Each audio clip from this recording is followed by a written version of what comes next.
Hi friends, today we'll talk about how to fix or how to solve Messenger offline. To know how to fix or how to solve Messenger offline, you should just go to settings. Here in this page, we click apps, default apps, app settings. After that, in this list, you will search about Messenger.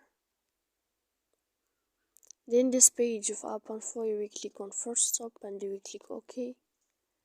After that, we'll enter to storage.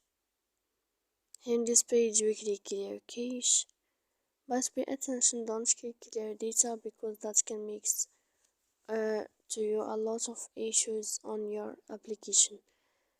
So please don't forget to support us by like and subscribe.